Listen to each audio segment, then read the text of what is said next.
Des d'Esquerra hem apostat sempre per la participació dels ciutadans en els afers municipals, des d'aquesta convicció profunda que la democràcia no es demostra només anant a votar en unes eleccions cada 4 anys, dipositant el nostre vot, sinó que és un procés molt més complex, molt més extens, on la ciutadania hauria d'expressar quotidianament les seves idees i les seves propostes, i aquestes haurien de ser escoltades i tingudes en compte per part de l'administració.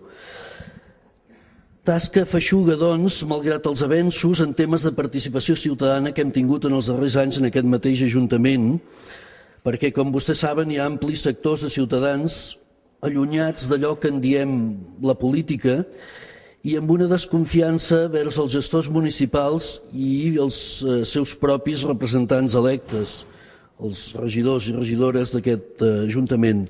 Desconfiança que es tradueix en una baixa participació en les eleccions municipals. Voldria recordar aquí que només un 44,3% dels electors van exercir el seu vot en les darreres eleccions municipals del 2007.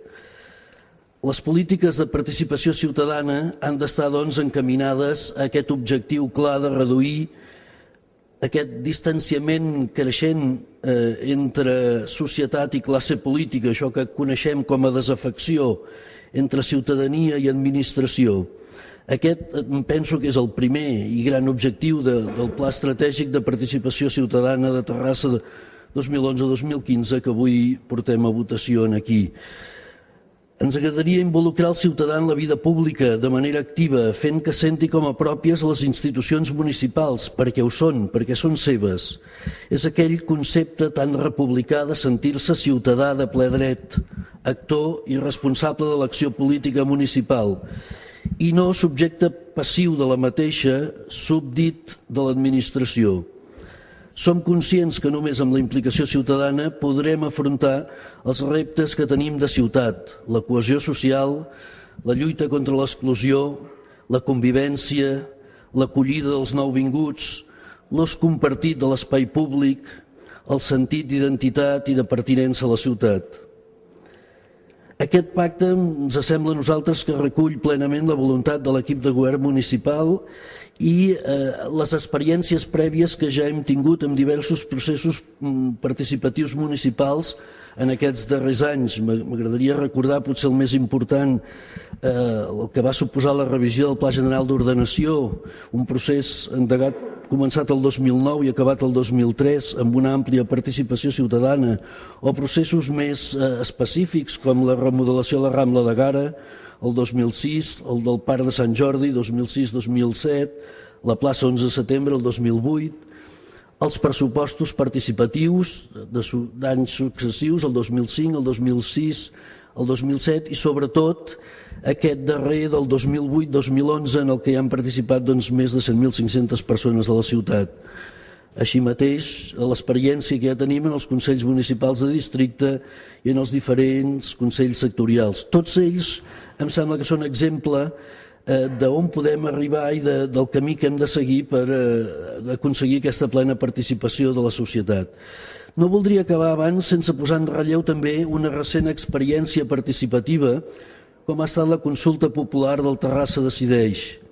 La participació activa en aquest procés de més de 700 voluntaris, de procedències socials molt diverses, independents o d'afiliacions polítiques també molt diferents, però amb una capacitat d'entesa, de coordinació i de treball envejables, i la participació directa finalment en la votació de més de 20.000 ciutadans i ciutadanes terrassenques demostra que és possible obtenir èxits en processos de participació ciutadana si som capaços d'abordar aquells temes que ocupen i preocupen a la ciutadania i si encertem també en els mecanismes perquè se sentin actors d'aquests processos i no només subjectes passius.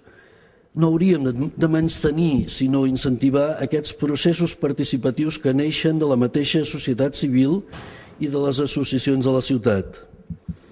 Per tot plegat, més enllà d'aquelles concrecions que el pla anirà tenint al llarg dels propers anys, Ens agrada avui aprovar aquestes línies de treball que marquen el Pla Estratègic de Participació Ciutadana.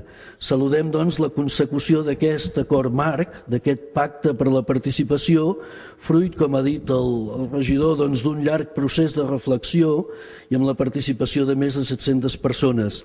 Ens hi sentim plenament implicats i ens sentim, doncs, artífecs també d'aquest pacte.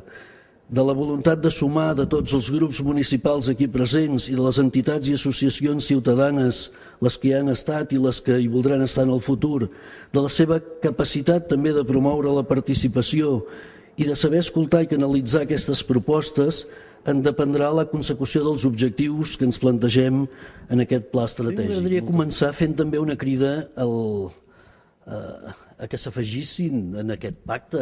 Aquest pacte té sentit perquè l'hem promogut entre tots, perquè l'hem discutit entre tots, perquè portem molt temps treballant-lo i perquè hem tingut una voluntat de consensuar-lo absolutament.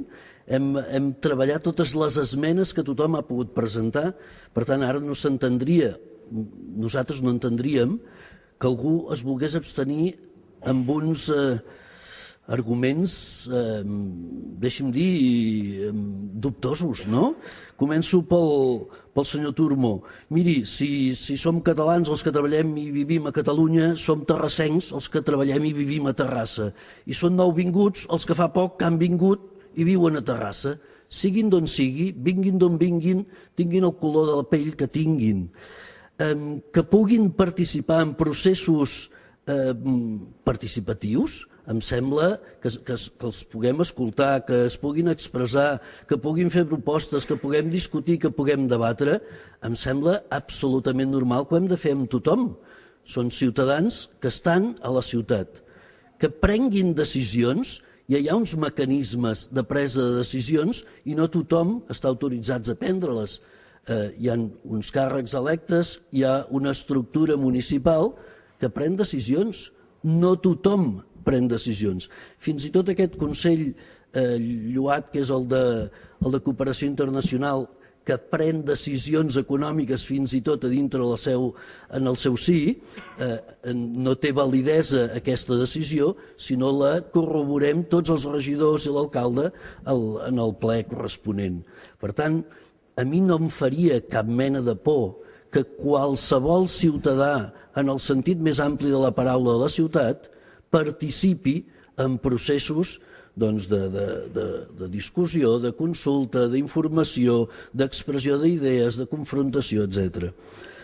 El senyor Rull, calia un pla de participació? Home, miri, jo he començat dient que en aquesta ciutat a les últimes eleccions va votar un 44% de les persones, un 44 i escaig. A mi em sembla que sí, que necessitem aprofundir en la participació ciutadana en aquesta ciutat. Necessitem aprofundir-hi. Serveixen els plans? Escolti, esclar, és com tot, hi ha voluntat política. Bé, segur, si hi ha més voluntat política serviran més els plans, si no n'hi ha, doncs poden ser paper mullat. Però aquest pla que hem discutit entre tots, que hem elaborat entre tots i que ara volem posar en marxa, home, em semblaria, no sé, quasi bé menysprear la feina que ha fet molta gent al darrere perquè aquest pla arribi a bon port, no? Per tant, jo li dic sí, esclar que necessitem un pla de participació i necessitem unes línies estratègiques perquè hem d'aprofundir en aquests temes de participació ciutadana.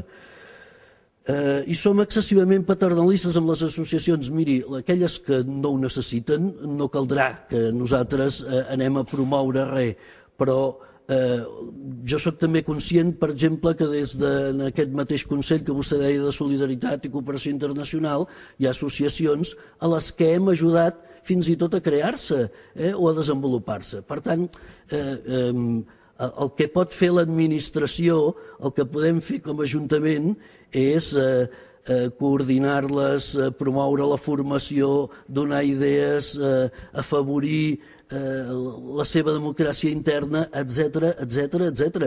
Però sempre són absolutament autònomes i sobiranes per fer el que elles vulguin fer. Això no hi ha no hi ha cap mena de problema. Ningú no rebrà aquell ajut que no vol rebre o aquell suggeriment que no vol escoltar. Per tant, em semblen com excuses de mal pagador. Per tant, jo sí que els demanaria, i seriosament, que aquest és un tema important per a la ciutat i que s'afegissin, sisplau, a aquest consens i a aquest esperit que hem tingut de treball conjunt tots plegats.